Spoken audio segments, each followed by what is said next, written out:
Welcome back to another episode of Spiritual Teachers Podcast. With me today is Meeka. Meeka is an intuitive guide, an empowerment coach, and a musician. Yes. Welcome on, Meeka. Thank you. I appreciate you having me on here, and I'm so grateful to be able to speak to you today. Yes, thank you so much. This is an honor to have you on. I'm so excited. We're going to talk about your awakening journey. We're going to talk about the depth of tarot cards Yeah. and connection to intuition, as well as anything else that really wants to come through. So, Okay. yeah, I love it. So, how did your awakening journey start? Well, prior to becoming known as Meeka, the Travel and Tarot, it just started honestly from just being raised devout Christian and it never kind of lining up with what I felt was true. And so I've always been a seeker. I've always been wanting to find out the truth. And honestly, my brother was mentioning things like vibration and the law of attraction and energy, and we create our own reality. And being raised devout Christian, of course, that was such a disconnect. And so now I look back on those days and I'm thinking, wow, he was really ahead of the curve on those things. How long ago was that? Oh gosh, at least 10, 15 years ago, maybe even longer than that. I mean, it Wow. was really kind of like, no, you're like turning everything I've ever known on its head right now. And so that made me hunger for more. And so also my personal journey and some of the struggles that I've gone through, again, led me specifically to tarot because I was raised devout Christian and it was kind of tough feeling heard or seen or answered. I turned to that. I was in the studio because I'm a musician as well, and someone did a tarot reading for me. And, I was like, oh, that's cool. That sounds great. It was great news. And I went and I started watching YouTube and they were saying the same thing. And I was like, okay, wait. They're not using the same cards. They don't know me like that. And here we go. They're saying exactly what this guy was saying. And then that led me to decide, hey, I got to learn this. I'm obsessed. I got to figure out how to do this. Starting out, of course, just for myself, I was going through some incredibly difficult times. I was living in a homeless shelter with my son and my dog, and had just really gone through some incredible heartbreak because of my twin flame journey, which we had talked about before. And it was unrequited, and I was devastated, and it was just something that really knocked me on my butt. And so at that point, I was like trying to find answers and just trying to figure out how to surrender. And so through tarot, even this is how the travel in tarot was born, is in that homeless shelter. I would be going to take my son to work, and me and my dog would go to the park, and I'd just start recording my tarot videos. And I love it. yeah, and so I just, I wanted to take them out in nature with me. And that was sort of my hook at the beginning. And I'm hoping nobody knew that I was literally just living in a homeless shelter. I didn't have my own space to do it in, but it turned out really beautiful because once I did start to get the hang of it and start to realize that it's about your intuition and not so much trying to memorize cards or meanings. It's very important to have the foundation, but once you do, it's most important to listen to your intuition. And so once I started to do that, my whole world opened up. I mean, things started to flow. And even though I was still going through this incredibly dark time and literally hitting every wall, people were not doing their jobs. People were not calling me back. I was only supposed to be in this situation for a short period of time. And it was just wall after wall. And so for like 2 weeks straight, I would go out to the parking lot of this homeless shelter and with my guitar and my little camping chair, and I would sing at the top of my lungs. I just couldn't, it was like if I didn't surrender, I was going to go crazy. And so I did. And, I'd do that every single morning, go take my son to work, record my little videos. And within 2 weeks of actually surrendering, we got a phone call. They hired my son as an assistant director. They moved us to San Diego. We lived. They paid for our place for 2 years. And Wow. it was this incredible experience. And that, as beautiful as that was, the most important thing I found in that was that surrender. It was me not giving in to these things. And also because I was hitting every single wall, it became obvious to me that if any of that stuff worked out, I wouldn't have been available for the blessing or the change, because that set me on a completely new course. And then so I took my tarot experience into this new like surrendering and this new understanding of how to actually navigate and move through and move with the energy. Yeah, I mean, I think that's pretty huge what you just said, the surrender. Yeah. You know, there's this illusion of control Oh, yes. that is like an epidemic across the world, Oh, right? yeah. And I'm guilty of it. I think a lot of us are. And that lesson, I think it's like a really deep life lesson to learn how to truly, truly like deeply surrender. Mm-hmm. And I think when we're able to do that, then we're able to open up to so many more blessings. And it's like miraculous things that you may not have been available for if these little menial things you were chasing worked out. And Right. so that was the big, because like I had experiences where I'm up against it and all I have is faith. And like it turns out that this major thing was perfect, like turned out perfectly. And so I never really put that correlation together until this final like dark night of the soul. I'd say that would be considered my dark night of the soul. And I finally said, oh, okay, wait, that was what it was. And so the clear thing I want people to understand about surrender is it doesn't necessarily mean don't do anything. Right. It means relinquish control. And Right. so I firmly believe, because music is one of the most ways to flow the energy to you, that because I let it all go through frustration even. I was pissed off, honestly, you know. Yeah, And I'm so, curious about that process. yeah, it was really rough because I was angry, I was spiraling, and that wasn't me. I wasn't me. And so it's beautiful now that I can recognize those things. But back then I didn't. I thought life was happening to me. Everything was falling apart. And so when I finally just said, you know what? Because I had been studying, so I was not new to creating your own reality. I just didn't realize that I was still creating that same stuff because of where I was at. I was expecting those things to not work out. I was expecting the struggle. I was in survival mode. I was exuding this energy of struggle. We get what we focus on, period. So now that I have that understanding, I'm careful about what I'm exuding, or again, because life is happening from me, I'm more mindful of the things that I even let into my own psyche, because I don't want to attract or create something that I know is not me anymore. You know, and so I really believe that it was because even for a few hours of the day, I was surrendering. I was letting that energy flow through me, even though I was literally in the worst situation you could be in. Were you doing any like movement, any dancing? Were you like shaking? Not so much at the time, you know, and see, with me, because I can be a little hard-headed, especially in those days, Spirit had to appeal to me in a lot of different ways. Even with my twin flame situation, it had to be a love so pure and so free and so unconditional. I'm gonna start tearing up here, but that I would recognize it and I would need it more than anything. And at the time, I thought it was about this other person. Then I realized, no, it's about the love that was pure and free, that to this day still guides me, because I know how, excuse me, I know how things have to feel in order for me to even care, you know?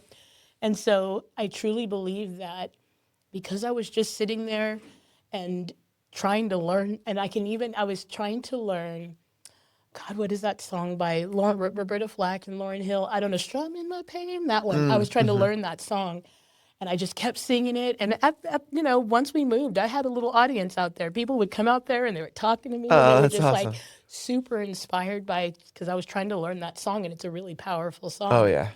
And it was just really cool how through that I was also inspiring other people, but I didn't realize that I was actually letting go. And so I want people to understand that meditation is a lot of things. It's not just sitting quietly. It's allowing the energy to flow through you without that block. So it sounds like one of the main ways you were letting the energy flow through is with the guitar and Absolutely. And singing.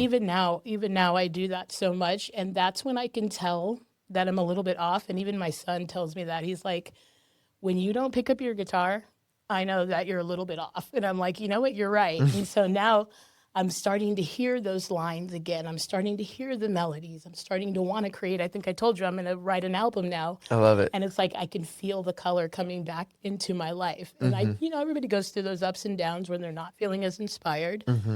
But like even today, I mean, I woke up feeling like $1 billion tax free. And I was just like, yeah, Yeah. and I'm going to run with this energy until it's time for me to settle down, Yeah. So I just want people to mostly understand. And my whole kind of existence is, yes, tarot worked for me. And I want to be able to show people how to use that tool without the misconceptions so that they can get the value out of it. But I don't need tarot to tell you or empower you. My goal is to help you find what that is for you that's going to make you get back. Because I always tell my son this too.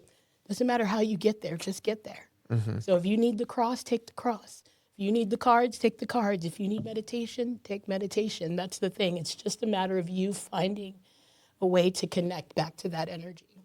And that's my whole purpose. And this is why And when you say that energy, which energy do you? the creative energy to create, just the flow energy. It's such a obvious, palpable difference when you are in the flow and when you're forcing something or when you're just not anywhere near it. You can tell.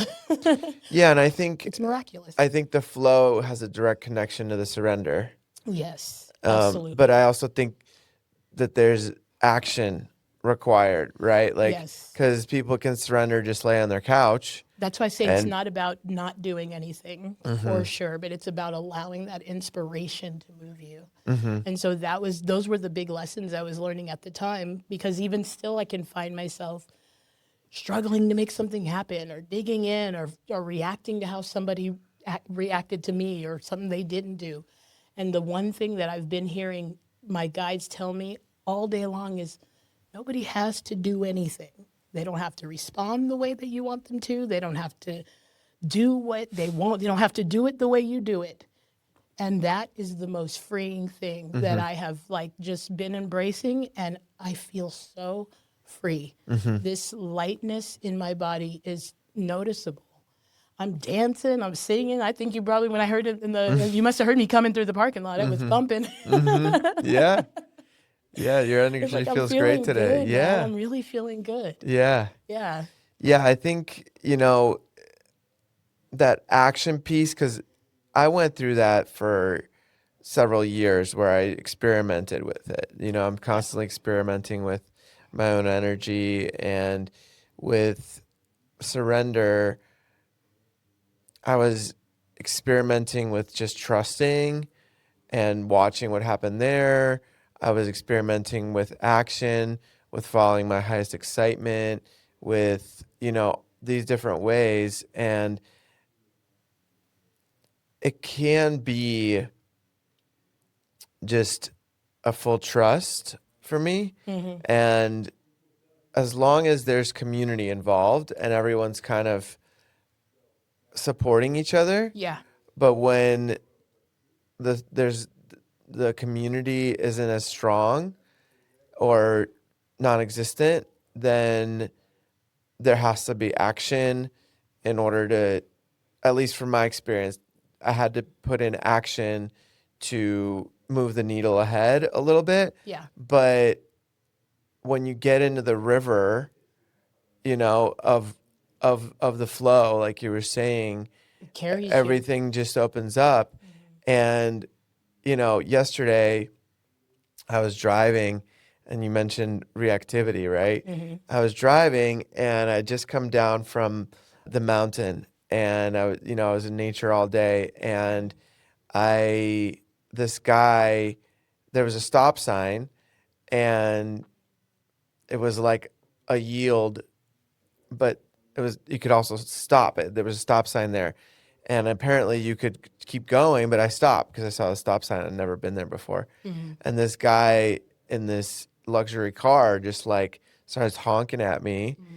And it was interesting because I had the thought for a second of like, oh, what's this guy doing?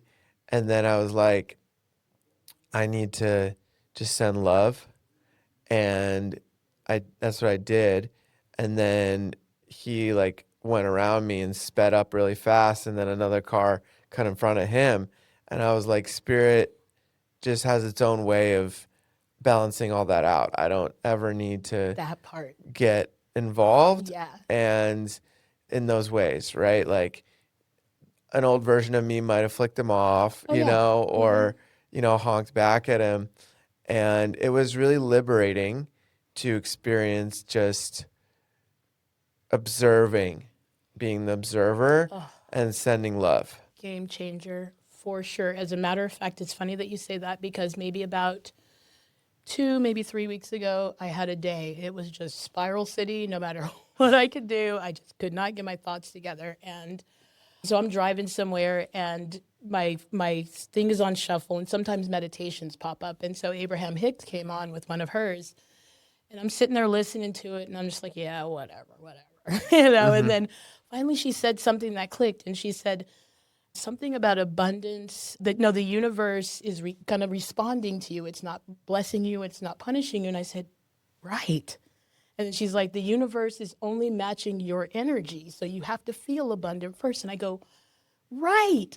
And I just kept going, I remember, oh my God. And ever since then, like, I have just been like, not even trying, just finding good feeling things. Because if you can just sort of back off the issue for a minute, it's moving. It's just a matter of you realizing what's going on. And so I know it feels natural to be in that spiral and to sit in that spiral. And so when you said that, it reminded me that when I got back home after all the whole I remember and I had this testify moment in my car, I pulled a card, and it was of an oracle card that said, "You are not your emotions." And I thought, wow, that is so perfect and so powerful. And so I went deeper. I go, Google, what else could this mean? Because like sometimes I just get on those little tangents. And it was like, they said something like, imagine your emotions are the sky or the cloud, but you're the sky. And I just thought, wow, ooh, and I just like goosebumps. And so ever since then, I've just been reminding myself that this moment is not who I am. Whoever this is, even if you find yourself flicking the guy off, it's not who you are. It's okay. We have moments like that. So the goal is to just be gentle with yourself, express yourself joyfully and authentically, and just allow spirit to move you. And that's why I say surrender's not about not doing anything or just laying down and expecting the universe to just pour everything on you.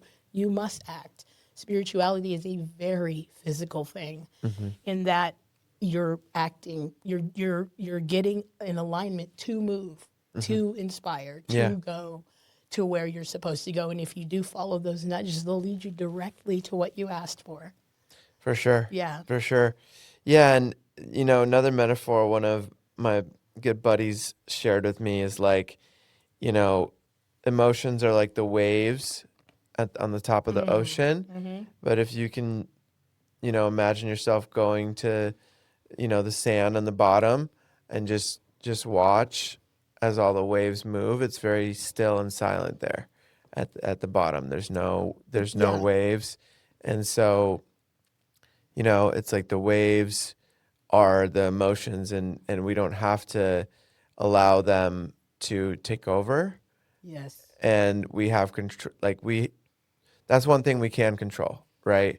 One of the only things we can control is how we respond, how we react. And that's really the shift. Like what you said, when that guy was being aggressive in the car, you could have turned back into old school and been like, what's up? Or, hey, you know what? I don't even need to engage in this. That's the shift. It doesn't even matter that you had the thought. The fact that you were able to stop yourself, pull yourself back, that's the win. And so that's another thing I want people to understand. Don't be so hard on yourself if you can't keep this positive demeanor up every single day, all day long. If you have a little moment, the win is being able to come back. And once you know that, then you're more gentle with yourself if you do have a moment or if you do fall off a little bit. Now, if you find yourself spending 5, 6 days there, distract yourself. Go do anything else so that the energy can move where you can feel it and see it. But Or you can sit with it, yeah, you have that. know? That's why I say have that moment. Yeah, I mean, honestly, you don't want to spend so much time in it where you start taking it on as an identity, because that is when it becomes detrimental to your health, to your energy. That's when it starts to manifest and create things you don't want. Yeah. But just because you had that moment, it doesn't mean you've undid all this work you've been doing. And so honestly, and I'm saying this to you guys because I'm coming to these realizations myself. I've been very hard on myself, especially throughout this entire time, because I think I should be doing better by now, and this should be this way by now. But it's perfect. My friends Literally always where say, I'm supposed to be right now is where I am. yeah, my friends always say, don't should on me. Yeah, I love that. I You love know, that so don't much. should on me. Yeah. And,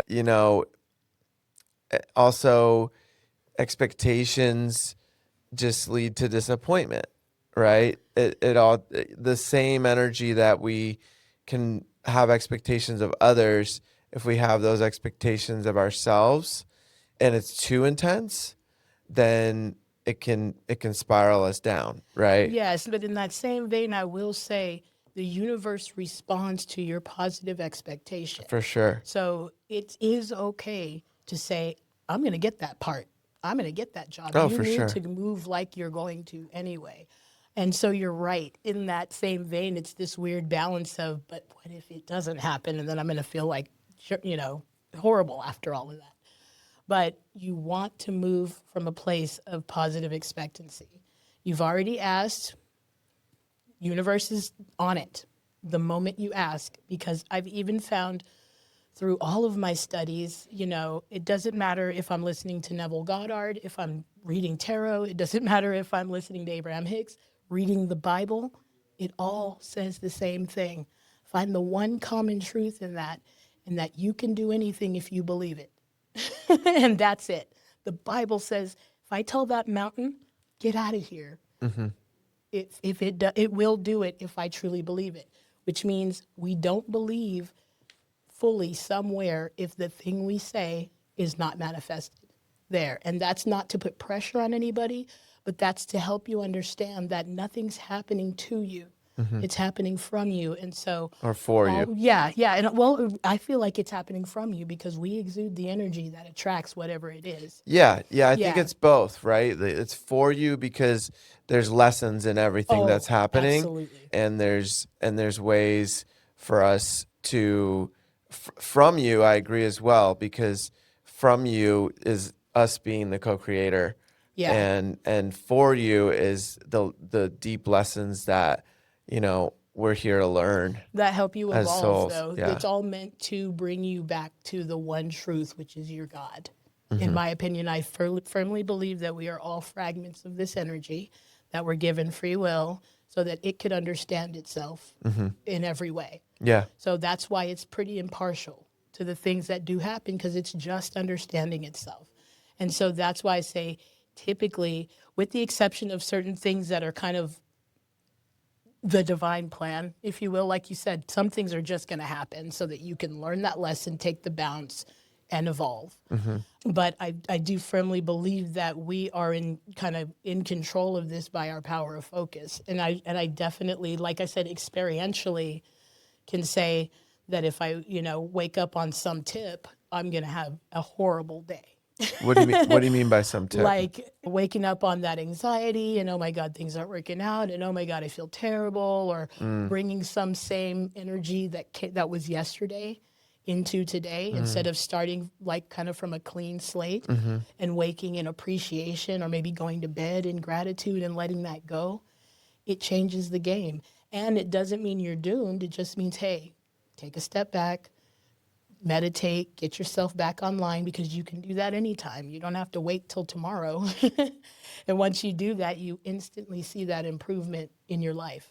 Yeah, for sure. I Yeah. think that's why I think energetic hygiene is so important, and For taking and creating a really powerful morning practice. Yeah. Whatever that looks like for the individual, it can be a breath work, it can be a meditation, it can be some yoga, it can Yeah. be a little stretching, it can be a walk.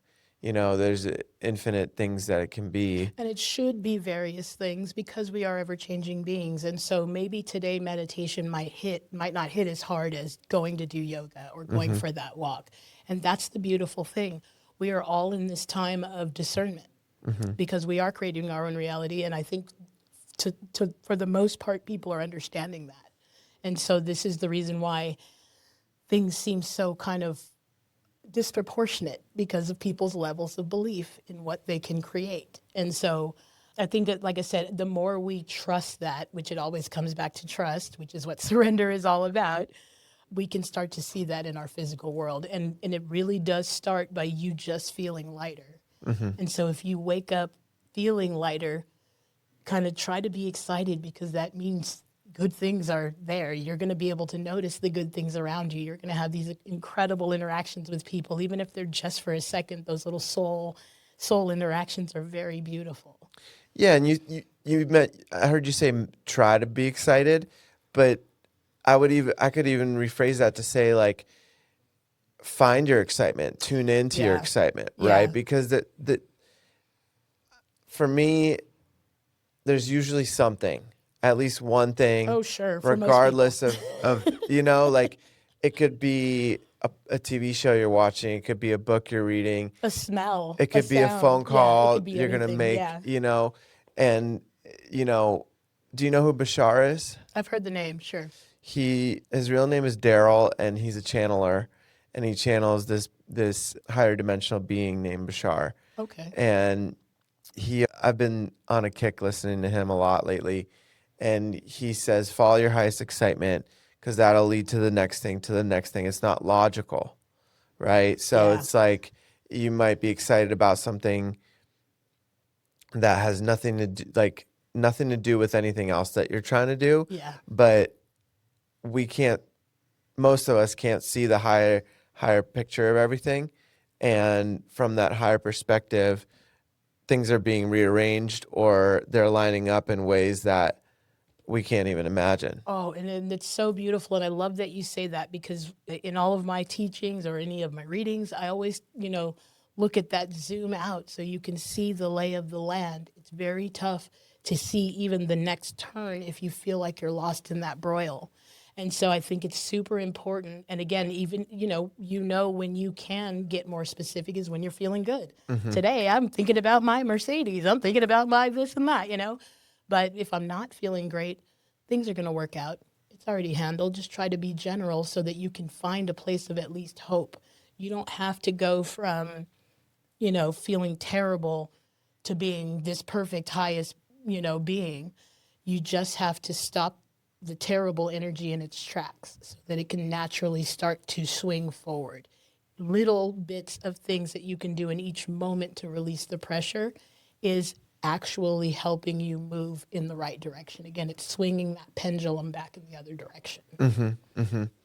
Yeah, and what I've found is sitting with it when we're in a moment of trigger, a moment of lower vibration, and really tuning into like what's happening here with curiosity, not with shame, not with guilt or any of those lower frequencies, Yeah. but really tuning into what is this trying to teach me? Trying to understand it. Yeah, Absolutely. what am I doing to attract this, or why is this in my field? What's it trying to teach me?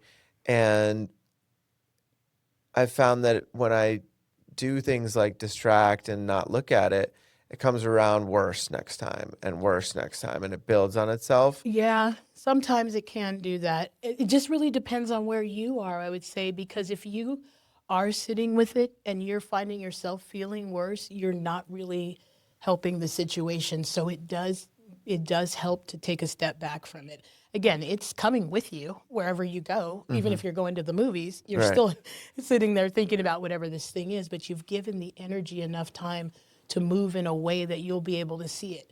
There has been so many times where I'm waiting on a check or waiting on a phone call or waiting on an email. And I'm just like, oh, I can't do this anymore. I'm going to just go do this. Right. Literally, when I come back, there it is, Yeah. whatever it is. And I know that it's because of that obsessive energy, Mm. or it's in a weird way, it kind of congeals the energy in a way that it's literally right outside your window, but you can't quite get to it. And so that's what I mean by distracting yourself. If you find that you can't pull yourself out of it, or sitting with it is not helping you understand it, instead of it's making you catastrophize, I'm a loser, this always happens, there's never any good things, that would be the best time for you to say, okay, look, I need to step away from this for a second. Because I guarantee you that the second you give it a minute, give it a rest, you'll see some clarity or improvement on it. You'll get that phone call, you'll get something that's going to help the energy move. The energy's always moving. It's spirit's main purpose is expansion. And so it's your ability to tune into it, and which is why I think people need to understand that our focus is incredibly powerful. It's everything, really, because in my opinion, we're on a surface of everything. And so we get to decide what we experience by our power of focus. For sure. Yeah. And so that in and of itself shows the power, how much power we actually have, and what's coming from us in terms of how we're living our life. And we can tell pretty fast, because it shows up in our physical world.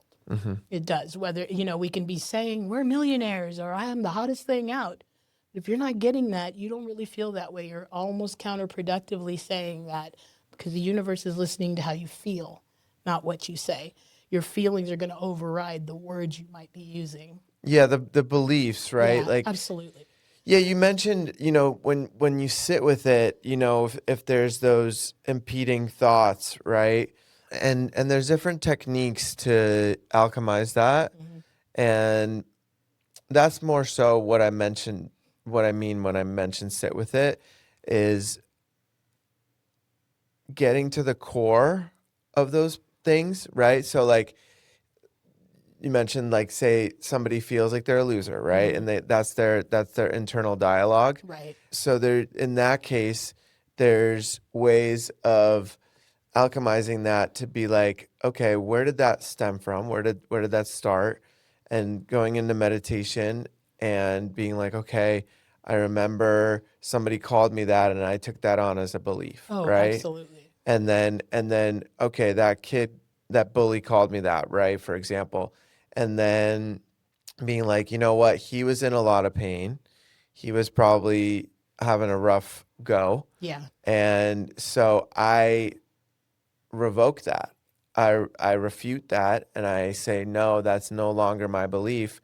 I'm shifting that into everything comes to me in divine timing, or I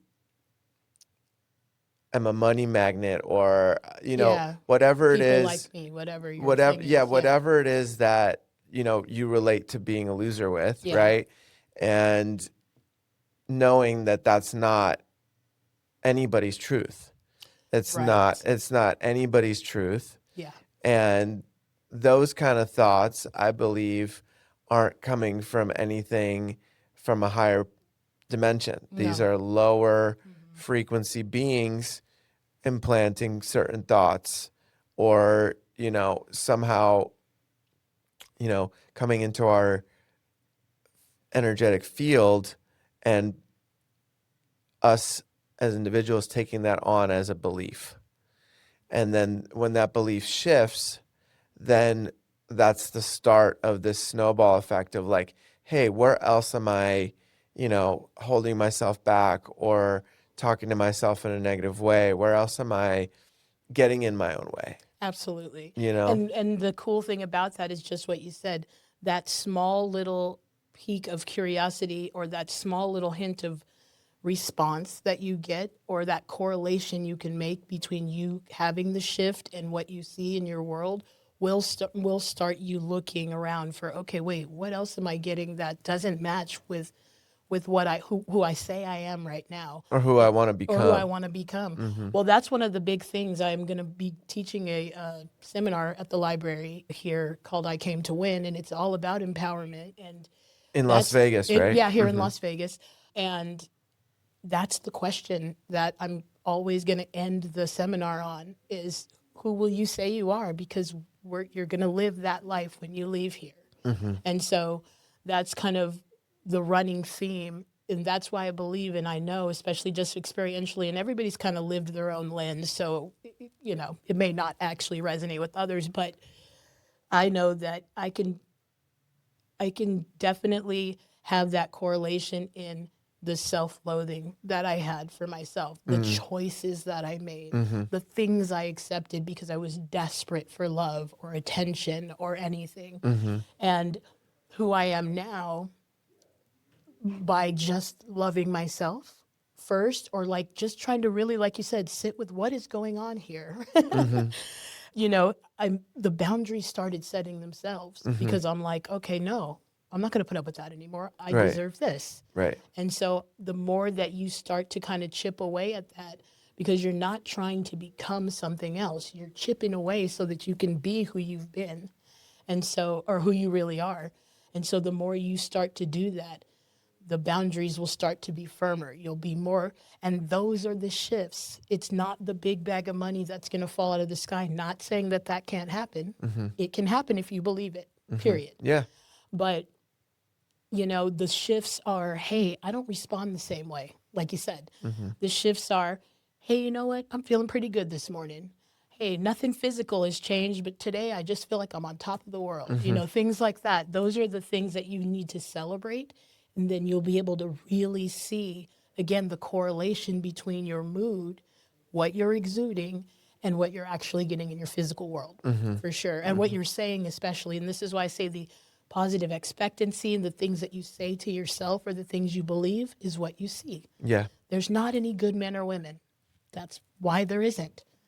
There's never enough money. That's why there isn't. Those are all beliefs. Yeah, exactly. And so you're reinforcing that, and it can feel like this is how life is, because maybe you need to make that correlation between the fact that you're regenerating and kind of reinventing that same wheel every single time you lean into those beliefs and start making choices from there. Yeah. I mean, they're just like micro upgrades, Yeah. like mini,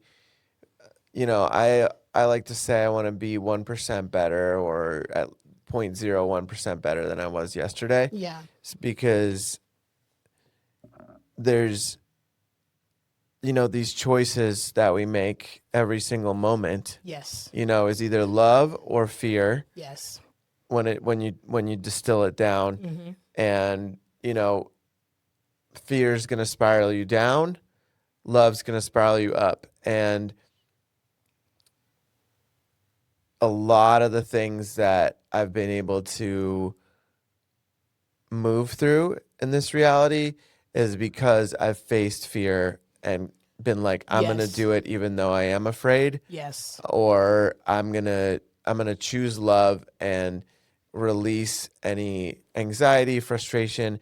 All that stuff is emotions and is energy, and also can be cleared. Yes. And there's different tools to do that, right? Yeah, and even that simple tool of choosing and doing it anyway, even though you're afraid, it opens up such a confidence because you did do it, and no matter what the outcome is, even if it didn't turn out this way, you're like, oh man, I was afraid and I still did it. So that expands you just enough to maybe go to take the next risk or the next chance.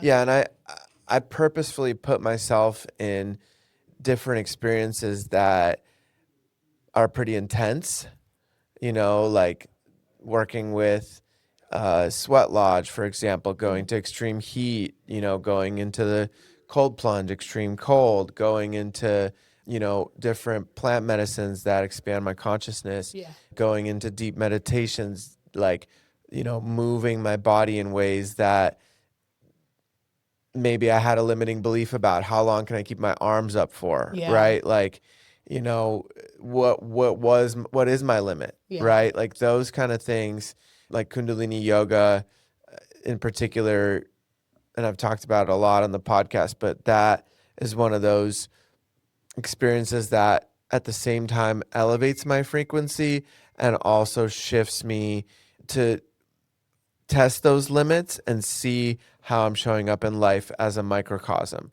So like, if the exercise is, or I have to hold my arms up, and pump my navel, how long am I going to go for? Right? Yeah. Like, am I going to put my arms down just because they're tired?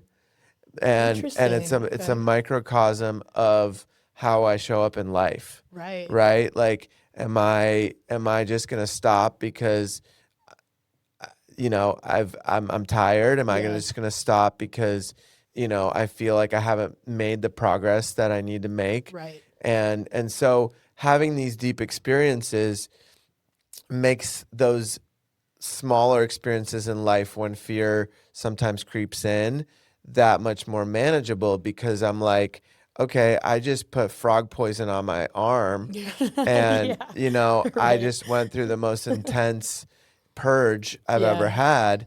And if I can do that and work with this warrior medicine, then, which I'm talking about combo for those that don't know, it's spelled KAMBO, where they burn with a small stick, like the top layer of your skin, and then they put frog poison on there. And and each little spot is called a point. And usually it's between 3 to 10 points that people will put on. Wow. And sometimes there's different parts of the body that they'll put like 2 points on. It depends on how much you've worked with the medicine and those kind of things. But what is it supposed to do? It's a deep cleanse, energetically, physically, and the first time I experienced it, it felt like I was getting scanned from my head down to my toes. So you can feel it like in your bloodstream, I guess, because you're getting it wasn't in the bloodstream. It just felt like a scanner going over me. And then, the face gets really hot, the throat sometimes closes up a little bit, and sometimes people face will actually swell up. And it's like they call it nature's Botox. Wow. And that sounds intense. It's really intense. And so you drink a lot of water, you fast for 12 hours beforehand, and then you drink like 3 liters or more of water depending on the facilitator. So something like that, right? Like when it's like a little fear of maybe flying or driving over a bridge or going up to some heights, like whatever it is for people, or going, and public speaking is a big one for people, right? Those kind of things, when I'm able to, have that experience, then I can relate back to it and be like, this is nothing compared to that. And so it also strengthens the mind, the body, and the spirit, right? Where I feel like when life gives me these challenges, that for some people just throws them off completely, right? Like absolutely. Like there's people that, even myself in the past, I would have just been pissed the whole day after that guy honked at me, right? Totally. And so it's these micro shifts that really build up and build on themselves and add up. And then for me, it's about facing the trigger or facing the challenge, facing whatever it is that's really intense head on, and not absolutely not go into the phone or to the Instagram to be like, oh, I don't need to look at this right now, but like being like, okay, that's coming up.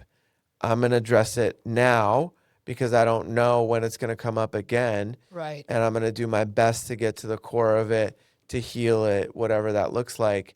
And then from there, I'm going to, if I can't do it on my own with the tools that I have currently, then I set the intention to attract the people, places, and things that I need in order to shift it. And then I release it, right? And then those teachers and those experiences come. And sometimes it just looks like somebody walking up to me on the street and telling me exactly what I need to hear in that Yeah, moment. it's miraculous stuff. It seems miraculous, but it's Yeah. divine timing. Yeah. And, you know, it's fascinating. It's really fascinating. And when there's this awareness that it's all creator, this wall, this microphone, Yes.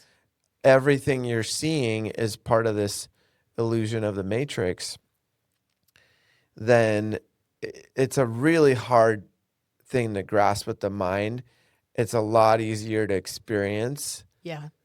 And plant medicine, certain ones, will give us that if we've cleared out the lower density stuff. That's the thing is like with those, you do have to be careful about where you really are. I mean, if you're in, like I say, in that place where, where I would say despair, then maybe something like that might be helpful, but it might also pull you into a place you're not really ready to go yet. You know what I mean?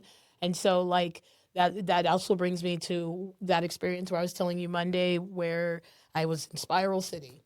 And I realized because I started to get angry. First, I was feeling, kind of despair, I would say, or at least probably the lowest energy you could feel because I was really in just a bad place for whatever reason. I had anxiety. I just woke up feeling that way. And when I was listening again to Abraham Hicks, like later on after I had my I remember moment, she helped me also realize that sometimes that's the improvement so that you don't feel that despair or helplessness. You might move into anger, but that's not where you want to stay. But it is an improvement on where you are vibrationally because despair is about his helplessness. Nobody wants to feel like Shame is another really low shame, one. like that you just can't do anything no matter what.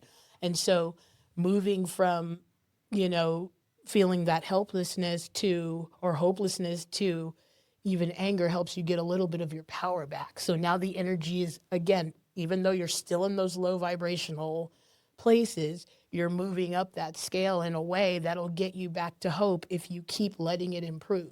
Again, you might go to revenge. Oh, I'm going to get that person back again. Don't go do it. But you're going through these thoughts. You're going through these feelings, these emotions.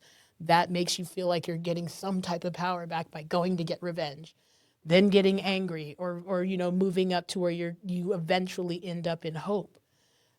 That's the thing. So I was because again, I'm kind of hard on myself because I should know better.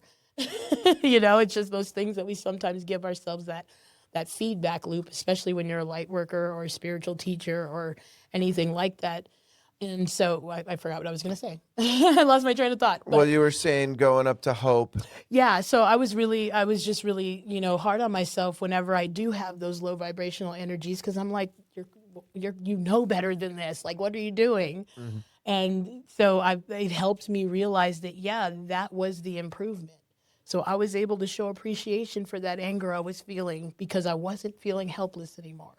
And so that's what I also want people to understand that it might be impossible sometimes to jump from despair or hopelessness to I'm the best person in the world and I can handle all of this.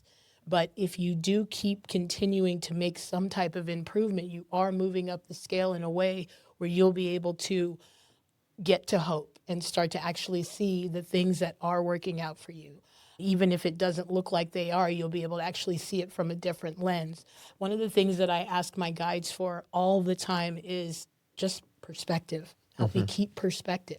I know things are going to happen. Help me not take this on as an identity. Help me not catastrophize this moment or think that this is how life is because it's happening to me right now or whatever, or start to overanalyze what I'm doing wrong because I'm getting this bad thing. Oh my God, my check engine light, I must be doing this. my thoughts. That obsessive energy also is counterproductive as well. Yeah, and like I told you, it made me think of a few things, but I like to experiment with curiosity with my energy and with what works and what doesn't. Yeah. And I have attracted a lot of different teachers that not every single one of the teachers that I've had and continue to have, I take what resonates and leave the rest. Sure. I've learned not to pedestal people. Yeah. And so one thing I've learned is in these moments where one might feel really low, there's a hack. There's a little trick that it overrides all that, and that's finding gratitude. Yes, 100%. That'll And quantum you right into, yeah. yeah, totally. So even at that lowest point, it's like, are you grateful for your breath? Are you grateful for the sun? What are you grateful for, Yeah. right? Like always there's something to be grateful for. Absolutely. For every single being, right? Yeah. It's like there's something to be grateful for no matter what is happening in your life. There's Absolutely. something to be grateful for. Your dog, the it can be Anything, the anything. sunshine, the Yeah. wind, the way the sun feels on your Right. skin. There's so many things. Right. Sometimes it can be very hard to find that place of gratitude. And that's why I want to just have people to understand that give yourself a little bit of a break, because if you can't jump into this positive, I appreciate things, sometimes you can't really see things as they are because your lens is a little bit cracked. Or you know, oh God, it's hot. Forget this sun on my arm, you know, or God, that wind's annoying. Instead of letting it just, you know, kiss your cheek or brush your skin. It's like if you're in a different vibration, you'll be able to experience that in a totally different way. And so again, if you can't jump from despair to appreciation, because it is the fastest way, if you can find even you appreciate the moment, the breath, whatever you have in this moment. If you can't get there, just try to relieve the pressure by, you know, working yourself up that emotional scale in a way where you can start to see things working for you again, because they're not working for you. You do have to tune in order to really experience the majesty. For sure. Yeah. For sure. Yeah, and I'd love to talk like shift over into tarot a little bit. Oh, sure. And talk about how, you know, people that aren't really familiar with it, you know, coming from a Christian background, sometimes there's some dark energies associated with it. You know, there's the devil card, you know, things like that. So is there anything that you would share with the audience that, you know, can diffuse some of that? All of it, to be honest. And it's great that you say that, because I am going to be teaching a beginner's tarot class starting in June at the Rainbow Library. And so if you're in Las Vegas, definitely come and check it out. But I had those misconceptions because you're taught it's a sin to, you know, be into basically energy, basically, you know, clairvoyance and things like that. And even as in high school, a friend gave me cards and I threw them on the back of my floor in my car. I can still see them. And I think people need to understand that tarot is about the reader, which is why it's so important if you are reading for other people that your energy is clear, because you don't want to bring what you're feeling into your interpretation. The other thing I want people to understand about tarot is that, at least my experience with it, and I, you know, you get what you believe. So if you believe you're telling people the future, fine. I'm reading the energy, and tarot is confirming that. Tarot tells me the current energy, what challenges, how I really feel about something, and the best advice to move forward. And that's what I use it for. And so what you said about some people having like dark energies, a few people that I've come across who were tarot readers would say things like that to me. And I asked AI about it. I said, am I not doing it right? Because I'm not having these dark experiences. You know, the devil card means I got something going on. I need to work on. The tower I'm not afraid of, because that means that's something that I'm not aware of, or I'm not actually actively trying to change, that needs to change. So things like that help me. So the AI basically said, since it is about the reader, you know, people can interpret things a certain way. I don't get scared when I see the devil card. The devil means codependency. It means you're afraid of something, you're addicted to something. It can even represent a little kink. I mean, it just really depends on what else is going on in the spread, what the question is, and, you know, what spirit is actually channeling through you. And even with the tower, or, you know, the sword's energy can be a little bit rough because it's about your thoughts, it's about your beliefs, and so you can go through some, you know, you have the breakthroughs with the aces, of course, but then you're going through some indecision, you're going through some kind of mental imprisonment, if you will, and things like that. But like I say, it's really what I found is that it's not so much this magical thing as it is just energy. It's just spirit responding to you. And I've been blown away at how accurate it is. Sometimes I'll be doing a reading because I have my YouTube channel and my podcast as well. And I'll just think I'm saying a bunch of gibberish. I'm like, please let this make sense. And then when I watch it back, I'm like, oh, okay, yeah. And also, I find that that's when I get my messages. They want me to hear something specifically when I'm watching it back to edit it or whatever, and it helps guide me. But I just, with the way tarot is portrayed in the media and the crystal ball and all that stuff. I'm not saying it doesn't work because scrying is a real thing. And, and people have that talent or automatic writing. We're channeling spirit. It's just another way to do that. And so if you can understand it from a point of view where like I use it for the archetypes, I use it for, the actual meaning of where I actually am in my life, and I apply it as a tool of reflection, I never get dark energy. In my opinion, I don't believe that there's a source of darkness. I believe we pinch ourselves off from the light, and that feels like darkness. And I think that's why the second you move, you even turn in the direction of the light, you start to feel it again, and then there's no more darkness. But it is a conscious choice. Yeah, I think it's all frequency, and I've experienced that where when I raise my frequency to love and trust and these high vibrational feelings, then those energies don't exist in that frequency at all. At all. And it's kind of interesting how like that flow, you're driving, you don't even realize how you got to where you are, and you just made it there, and it was this perfect experience, and it's just like, wow, it can be perfect, but it is a matter of perspective, because it doesn't mean that life's not going to happen to you. Doesn't mean those contrasts aren't going to show up to help you expand. But if you have perspective, you can move through it a little bit easier. And I've literally had the problem show up and the solution all in the same moment, to where it was like I didn't even have enough time to worry about this, And so it can be that miraculous. It really can be, but it's a matter of focus. It's a matter of perspective, and also being gentle with yourself. And that's what brings me back to what you were saying about sitting with it. I think it's very important to do that. As a matter of fact, my guides have been screaming at me to just be like, okay, don't try to rush out of this uncomfortable feeling. You're trying to, you're in this transitional rebirth, if you will, where you need to understand this stuff so you don't bring it with you. And so I totally understand that like sitting with it and trying to understand it. But people like you and I who have that perspective, or who are open to, the energetic tests, if you will, so we can understand it a little better, most people aren't like that.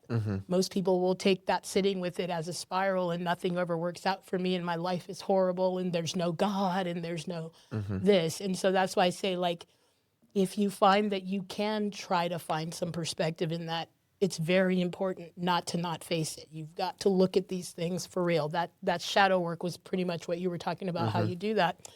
But I lost my train of thought again. Sorry. But that shadow work is definitely how you do that. So I think it's very important that you sit with it. But if you can't, go distract yourself, because it will come back around. It's not that you're ignoring it. It's not going anywhere. Energy doesn't die. It's there for you to pick it up anytime you want to. But if you can't find yourself finding some improvement in it, or trying to understand it, or even questioning it because you think, oh, this is how it is. I'm this, I'm that, I'm horrible. I can't find that place of even trying to find clarity in it. Then it is best to distract yourself for a little while, because when it comes back around, you might be able to pick it up from a different place. Yeah, it just gets really sticky when that door is open to distraction, because then the next time it comes around, okay, I'm going to distract again. I'm going to distract again, and then eventually that not looking at it turns into dis-ease in the body. No, that is true. That is true. But I will say that the not looking at it will get incredibly loud before it turns into disease. Mm-hmm. So you will have it'll be like a tower moment. Mm-hmm. That's kind of the energy of the tower. Right. You're running around this tower and the universe is turning up the heat. You don't know how to get out of this tower. You're just running around until that lightning strikes, that clarity, that revelation, that upheaval sometimes that brings you that clarity. Mm-hmm. So it is going to cause some upheaval because clarity does that. It changes things. Yeah, Yeah. yeah. And, I want to give a little bit of a different perspective of my own experimentation with tarot. There was this relationship I was in several years ago, and when the relationship ended, I went to tarot on YouTube with this woman who would do it a little bit differently, where she had like three or four piles, and then she would say, okay, pick a pile. Yeah. And then depending on which pile you pick, you'll go to that timestamp in the YouTube video, Right. Yeah, like a and pick a listen card to reading. that specific message. That'll be your message for you. And it's timeless. Yeah. So it'll give you the message that you need. And in this, I was doing it for like maybe a month or more every day, just like, trying to check in with her energy because we weren't in communication, and just really looking for answers from a higher perspective, right? And it kind of didn't lead to anything. And it was giving me false hope. Yeah. And I would get all excited. I'd get all these positive messages. They're coming back into your life. They're going to call you this week. All these kind of really uplifting things. And then I would get this, moment of excitement, and then it would just crash because it never happened. Yeah. And so one of two things was going on there and this is why I'm not into predictive tarot. I'm not. I'm about reading the energy. And that's why I tend to get the most accurate things. I'm not going to tell you that your plane's going to crash when you go to Hawaii next week. I'm going to tell you, hey, this is where your energy is. This is some challenges that could show up. But if you take this advice, those challenges will turn in the upright and things will work out. So especially when it comes to love tarot, it's very tricky, even though it's one of the most popular ways to get eyes on your stuff, because it's about your energy. So it's not that person wasn't going to be coming back into your life, but there was nothing in you that was truly believing that, because it is a possibility for that to happen, or something better, or leaving the space open for the energy to work. So maybe at that point, especially because it had just happened and you were looking for answers, you were kind of relying on that false hope to feel better, to get through. Yeah, for sure. And so you were being misled in that way, but it was also helping you in that moment find some type of relief. Yeah, a little bit of So it solace. isn't that tarot can be misleading, but you also have to be in a certain place, like from the reader's perspective, but also you have to be open to receive it in the way that it's meant to. And again, maybe at that point it was just to give you that relief. And again, it could have turned out differently. Maybe again, you can move any mountain. If you really believe it, the mountain will move. You can have that person back if you truly believe it. And that brings me to my twin flame situation, because once I kind of started realizing that it wasn't about him and it was about me kind of expanding and growing it. We were never together or anything like that. That's how I knew it was my twin flame. I realized that, God, I keep losing my train of thought. I'm sorry. But in my twin flame situation, it helped me to know exactly kind of how love is supposed to feel, because I was always desperate for that sort of thing. And like I said, spirit has to kind of hit you where you live so you can hear it sometimes. And so I was hit by this love that I couldn't even explain. One morning after a studio session with him, because he was my audio engineer, I was in love, like obsessed in love, like on his page, like everything. And so, but it did help me evolve in such a way. And I was kind of like, okay, well, now that I understand this, I'm clear, I'm ready to go. I can have this person back if I want. do I really want to put that effort out there? Or do I want to say, universe, if it's him, great. This or something better.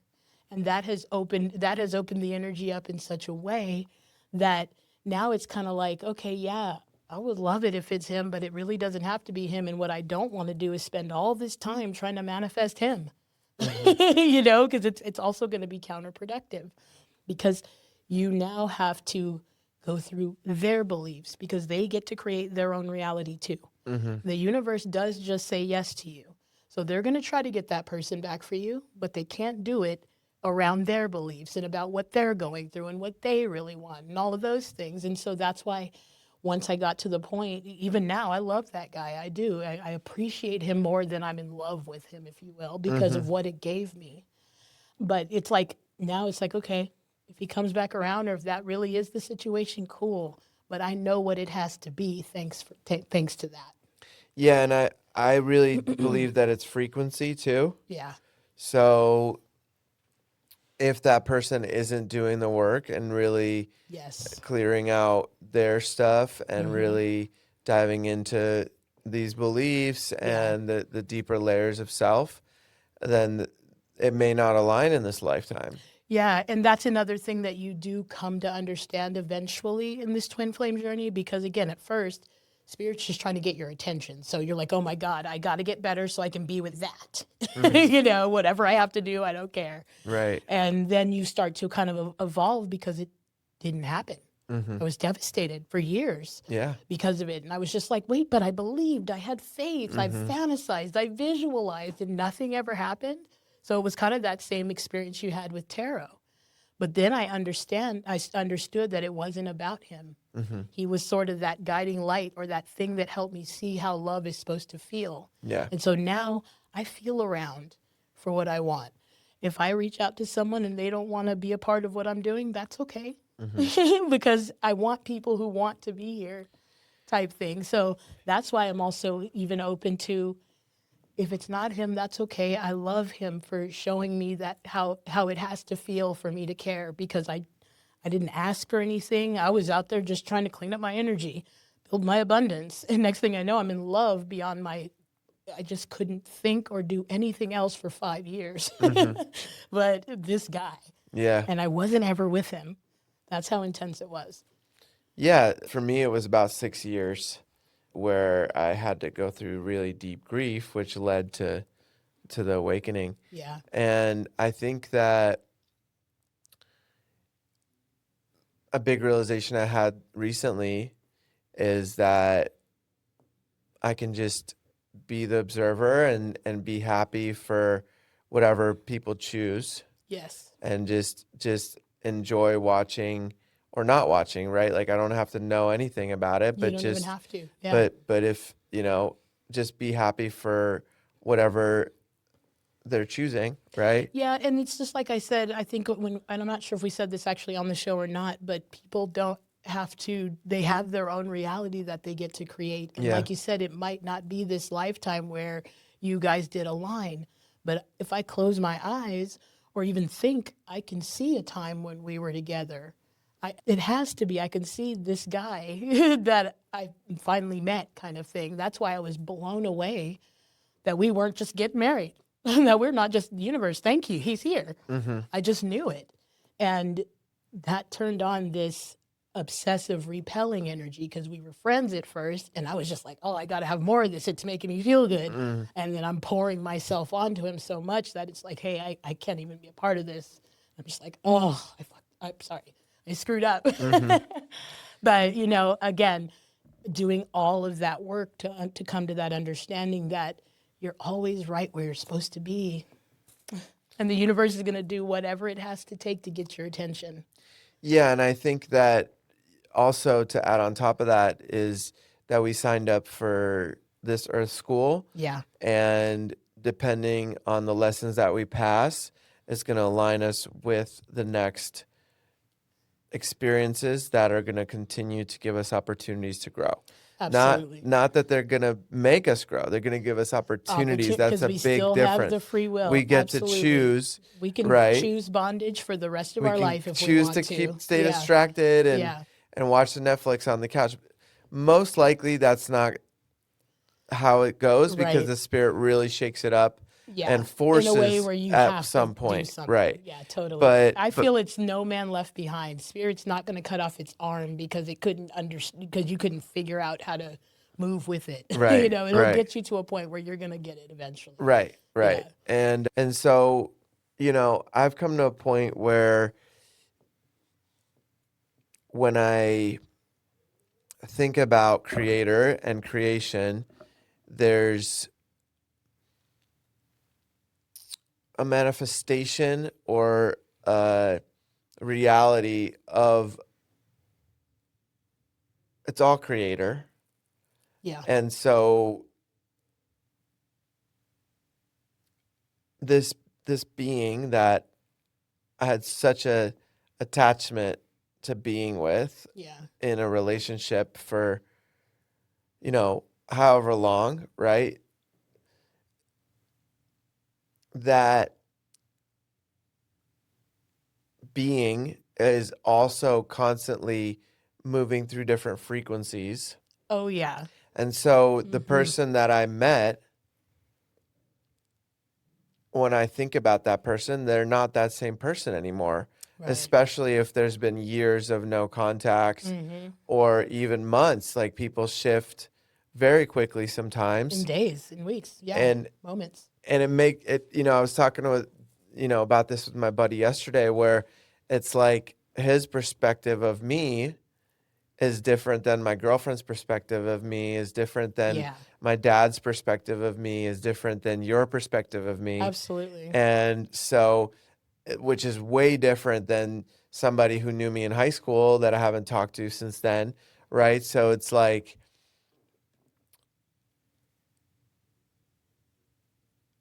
it trickles down to frequency. Absolutely. And that's why it's constantly changing so much because we are kind of banging around here in this physical world. It's really it takes conscious effort to maintain a clean frequency. There's so many different things that can come in or things that can happen. And so this is why you might see this big jump and then maybe you got there and you're afraid now and now you see there's some type of little setback that shows up again and it's just matching your frequency. And if you understand music or if you understand sound period, you understand that they can't be in the same frequency without one becoming more dominant. Mm-hmm. So if it's out of tune, if it's out of tune, it's going to be out of tune Right, until you right. tune it back in, and now you guys are now in resonance or back in harmony, or your strings are now all doing the same thing. Yeah, and it works the same way if you choose friends or partners that are of lower Oh vibration. yeah, They're going to pull you down, yes, and I've seen it happen. I've seen it happen yeah, and you won't a good even amount. realize it actually, especially if you find yourself you'll know it, but find yourself maybe just overriding your intuition or saying, "Oh, it's fine. Oh, that's just them. Oh, blah blah blah blah blah." And it's like you'll eventually realize that wow, you're on that same level. You're attracting that same stuff. You're kind of in, and again, not that you're so better than anybody else, but you get to choose what you experience. And if they're not who you are now, then they can't come with you unless you want to bring that same confusion into it because those things that can't come with you are going to cause that dissonance. Hmm. And Yeah. now it's going to change the dynamic of what you're actually experiencing in that moment. Yeah, and I think that that's why I have such strong discernment now with who Same. I spend time with and Same. who I let into my life because it doesn't the amount of energy and discipline and effort and time that I'm putting into my self-expansion, it has to be met Absolutely. by Absolutely. whoever is And in my honestly, I life. think, at least I know like for cancers it's always been a big thing, but I think people are starting to understand that reciprocity. It's got to also be an investment in that I'm going to be receiving this energy exchange back. It's not just constantly pouring it into just anything or whatever because our energy is valuable. And Hmm. like you said, you're putting this work in there to maintain that. some level of balance with your energy. And so to just allow someone to be all willy-nilly out there, just messing your energy up, is like, oh no, I worked way too hard for this. No, sir. Well, yeah, I mean, it's a big leap from where I was in college, for example, where I would invite everybody to the party, Same. Yeah. and Yeah. and now it's like I'm very particular because that person might be, going through a really low vibrational experience and continuing to choose those, like what we just talked Telling about. the universe it's fine. This is great. This is Yeah, what I want. this is what they're calling into their reality. Yeah. And with these jumps in awareness, because I had been in that frequency at some point, I can now look and see, okay, I can acknowledge and see that that's what's happening. Yeah. And I don't want to go into that energy anymore. I choose to not, and because I'm maintaining a frequency. And then there's these there's these new people that come in that are more aligned, that are more here to uplift us and support us and really show up for us in the ways that those college friends very rarely did, Right. or ever, And right? it's Like and they it's were kind just of drinking buddies, obvious and because yeah, of your new awareness that, hey, right, wait, no, this is what I deserve. right, Yeah, right. totally. Not to say that some of them haven't evolved and stayed in the frequency, but very few. Yeah. Right, very few. And so it's not a judgment. No. It's just Acknowledgement. it seems like a universal law. Like you said, you're not gonna play, an A flute with an F flute, Right. right? They're not gonna sound right. Right. And you'll be able to tell instantly. Yeah, Yeah. and anybody can hear that, and Yeah. it's just not gonna there it's not going to align. Maybe if there's a whole orchestra going, it can work. Bury it, but Yeah. that's not. But then you're hiding from something now at this Right. point. If you look at that energetically. Right. Yeah. And so yeah, it's a really interesting, contemplation I've been having, is like those ways of how I perceive people, what I experience other people as, and the best way that I've found is to just look at everybody as a mirror. And if Yeah. there's something that I see in that person where there's something inside me that's activated, or I experience judgment, or, something like that, that's my work to find the part in me that I'm seeing reflected back. Yeah. And That's so heal true. and heal that. And also aligning and continuing to align with love and full acceptance, right? Like, I love that quote where it's like, if you walk through the woods, you're not judging a tree because it has some, raggedy limbs, Yeah. and some leaves missing, or, its stump has been burned, or, or the roots have been mangled, Yeah. I love that tree, and most of us aren't going to judge that tree for how it looks, right? Right. And I really want to. I'm constantly moving in the direction of seeing people like that as well. Yeah. And I think these micro experiences, like with the driver, really grow on themselves and align with more and more of that acceptance and love. And the more you choose that, the easier it'll be. In fact, it'll just be your kind of default. right, Yeah, right. It eventually gets absolutely. to that place. Yeah. And I feel like it's getting closer and closer for me, which Same. is really beautiful. So And that's why those moments can be super loud when you do have Spiral City days, or even a moment you're just like, oh, this feels unbearable. And so sitting with it is like literally something you either choose to do, or like, okay, maybe I need to go and do this. But you're right, it's still active, it's still there. yeah. Yeah. Yeah. So, Well, thank you so much for coming on, Meeka. It's been such an honor to have you Thank you on. for having me. This has been an amazing conversation. This has been great. Thank Yeah, I you. really enjoyed it. And we're welcome to do it again at I some love point it. in the Yeah, future. anytime and anytime you want to come on my show, I have the Sound of Spirit Yeah, podcast. yeah. Yeah, I Tell do. tell the audience. We'll drop it all in the description. Yeah, But there'll be links and stuff, hopefully. But yeah, the Sound of Spirit podcast every other Sunday. So not this Sunday, but next Sunday, there's a live show where we do tarot, music.